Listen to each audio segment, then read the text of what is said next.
Mana aka. Sho'rak nati.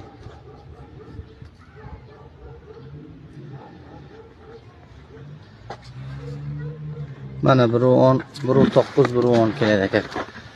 Hop, to'g'risi shu mana.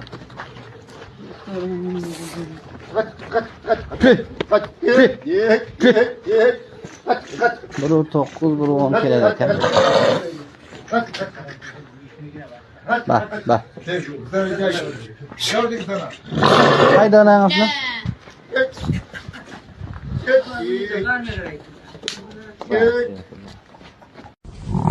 Akalar, assalomu alaykum. Mana medalyon degan qo'chqorimizni qo'zi qo'chqori ham tug'ildi, xudo xolisa mana. Bugun necha? Inshaalloh 14-martda qo'zi qo'chqor tug'ildi. Garbanoslari mana akalar. Hammani chorvasiga Alloh baraka bersin, sizlarning qatoringlarda bizga ham bersin Alloh. Voy. Bugun sizlar bilan Osiyo faxri bo'lgan Hisori qo'yzot haqida gaplashamiz. Ketdik. Hisor qo'y yoki gissar bu nafaqat O'zbekiston, balki butun Markaziy Osiyoda e'tirof etilgan eng yirik go'sht yog'li zotlardan biri hisoblanadi. Kelib chiqishi va tarixi. Hisor zotining shakllanishi juda qadimga borib taqaladi, lekin zot sifatida 20-asr boshlariga borib o'rganila boshlangan. Bu zot Tojikistonning Hisor vodiysida mahalliy qo'ylarni Pamir, Buchora va Andijon yog'li zotlari bilan tabiiy seleksiya asosida chatishtirish orqali yaratilgan. 1930-1940-yillarda bu zot rasman tasdiqlangan va seleksiya ishlari boshlangan. Biologik va mahsuldorlik ko'rsatkichlari: erkak qo'chqor og'irligi 130-180 kg, ayrim hollarda 190 kg gacha yetadi. Urg'och qo'ylar og'irligi 70-90 kg, kurdiyuk dum og'irligi 25-30 kg, yiliga go'sht berish hajmi 40-55 kg, bir bosh uchun so'yilgan go'sht so'yim chiqimi 52-58%, ayrim hollarda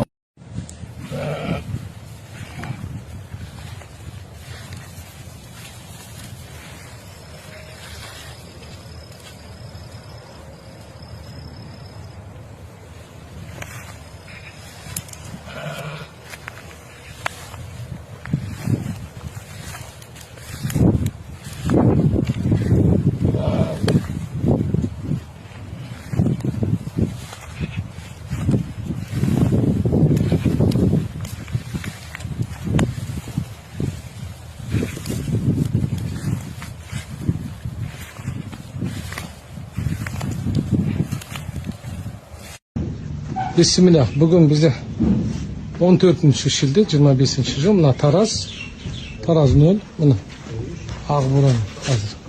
Salmog'ini o'lchayni deyapmiz. Mana Ağburan. Janob bo'yini o'lchaydik 1.9. Bo'yi 7 jasad qo'shqarimiz. Bakın. Cüreysel. Ağburan salmog'i 187,5 kg.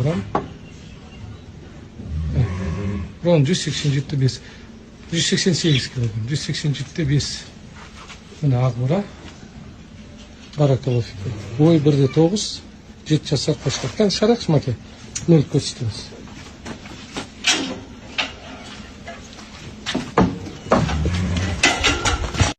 Rizq Allohdan birodarlar. Hunarimizdan emas, otamizdan emas, ishxonamizdan emas, shetdan emas. Kimdan? Allohdan. Sen tirikmisan?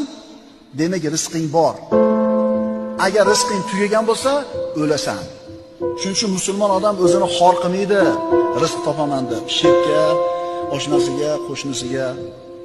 Meni rizqim Allohning qo'lida. Seni ishxonangda ishlamasam, boshqa yerdan Alloh rizqini yetkazaveradi deydi. Agar iymoni komil bo'lsa, rizqini Allohdan yeydi. To'g'rimi? Shef, meni haydamang, men нужна эта работа deydi. Menga kerak shu ish deydi. Haydamang deydi. Haydab olsa, 10-etajdan yuboradi. Joniga qasd qiladi. Nima uchun?